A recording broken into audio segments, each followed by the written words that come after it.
urban councils and the various district councils later. Honourable members, do we have any clarification? Honourable Marcus. Thank you, Chair. Maybe just to clarify and give a background of where we're coming from as a committee. We had an induction meeting, an induction workshop, and the ministry was well represented. And they pointed to the fact that the bill, all these bills actually, were in the AG's office. And we were given indications that the AG's office was responsible for drafting the bills, and there were problems, particularly in the AG's office with regards to personnel. That is the reason why we actually called you to this committee, so that we can establish where the stage at which these bills are. So can you state for a record that these bills have passed through AG, you have done your part, now they're with the ministry? The three bills, yes, we've done them. They're with the ministry. And we have the right to interrogate what we have done. But I believe the ministry is happy with our work. Okay, so just to be specific, they're with the Minister of Local Government? Yes. Sorry, can I qualify that? Okay. My officers who drafted this bill, and I vetted this bill last week, gave me this final version only yesterday.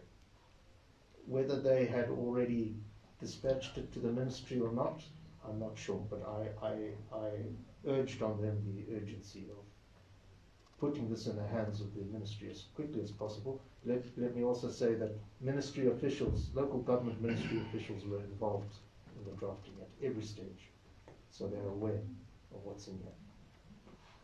Okay, I think he is partially responding to what I wanted to ask in terms of time frames. When was that bill given to the Ministry of Local Government? Because I understand that we also asked in the House how far is the bill to the Minister during the present time. And he has always been saying, we are waiting from the AG's office. And while time has been too long in the office. And now we are saying you are done, and probably the bill would have been sent to the ministry just like yesterday. Like yesterday, yes. Okay.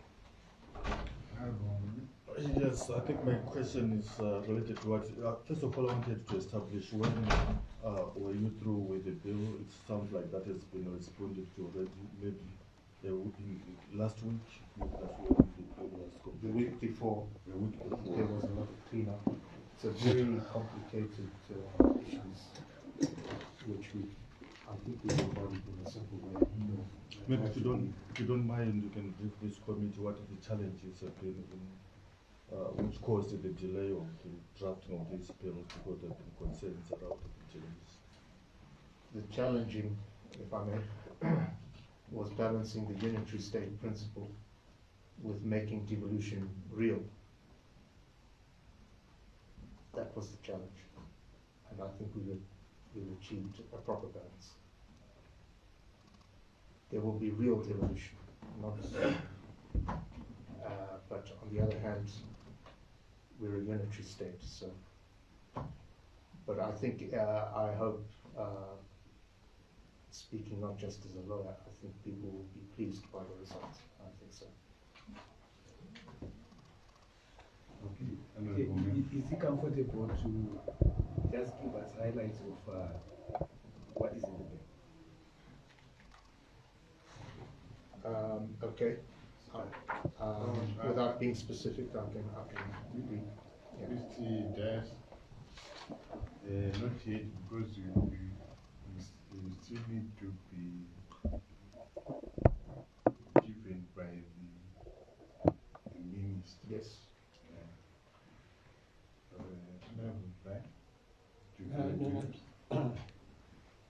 I was going to say, no doubt the minister's going to be asked in Parliament when it's coming through there. Perhaps you could inform the minister to get his answer ready. Certainly. Any other point of clarity, Honorable Member?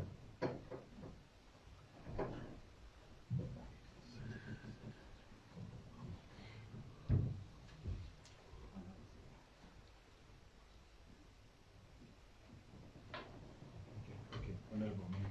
Probably just as a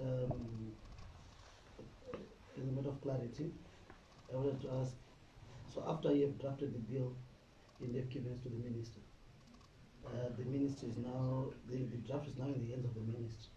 So what other stage is there that needs to be satisfied before the bill comes? Number one. Number two, we as parliamentarians, we want to help. And we have been told that there are a lot of bills which are still with the Attorney General's office. We wanted to know what challenges are you facing as the Attorney General's office in as far as processing these bills is concerned, so that where we can help, we can then chip in and also help. Thank you, Honourable. As to your first question, the minister might still come back to us and say, I don't like this, I don't like that. I hope the minister will be pleased with the result though, and if that's the case, the bill at the earliest can be put on the agenda for the Cabinet Committee on Legislation next week. The Cabinet Committee on Legislation is the body that recommends to Cabinet that the bill is sound and that it should go forward with or without changes. After that, often the next Cabinet meeting, the bill is transmitted to the next Cabinet meeting, and if it's approved there, instructions will then be given to the AG's office to send the draft to Parliament for printing in the Gazette. So, at the earliest that this can be printed, I would say is 3 weeks, but it's more likely 4 or 5 weeks. As to your second question, the problem we have in the Attorney General's office is loss of institutional memory and lack of experience.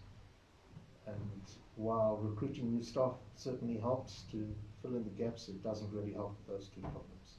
So we are looking to outside partners, other countries in the region, the continent, outside the continent, to second officers to us to help us. Or indeed not just outside the country but within the country as well. We have retained some contractors for drafting those bills and they are going through that right now. Okay, thank you. Any other point of clarity?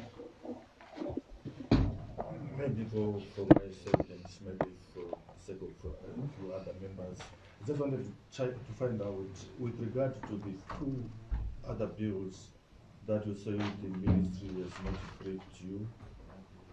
That implies that they are not in your office, or what does that mean? No, it doesn't necessarily mean that. My director is on official duty. Some like in, I think he's in Kenya or Tanzania, so I don't know, but we were very busy in the office.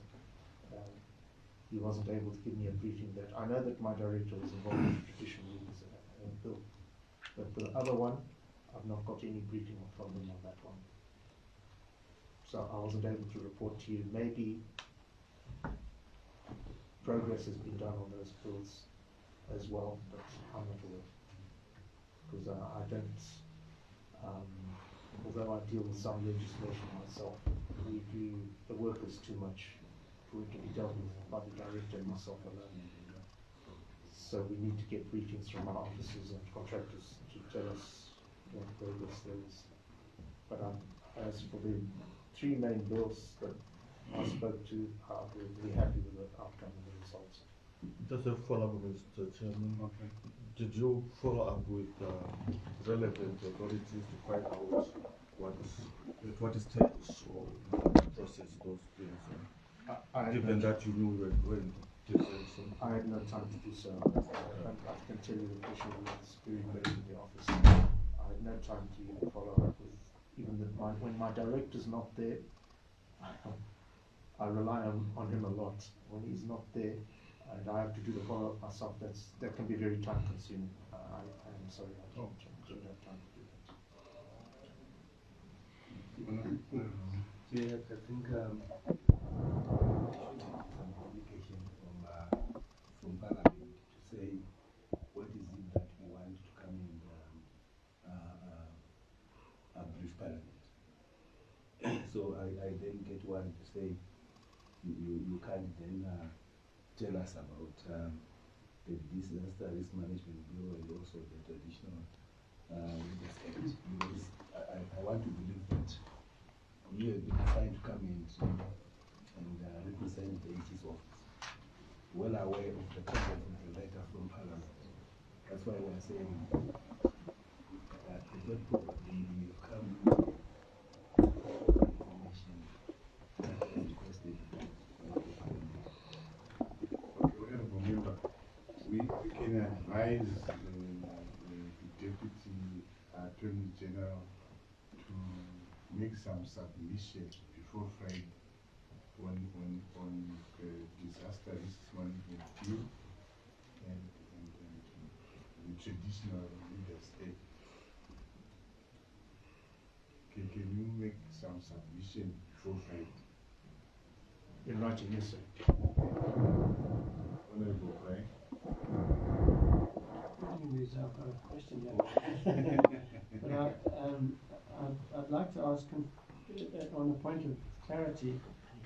Your department gets the information from the relevant ministry, and then do you align it to the Constitution to make sure that there's no conflict before passing it on or making suggestions to the relevant ministry? Is that what happens? Yeah, that's the brief of the Attorney General's office.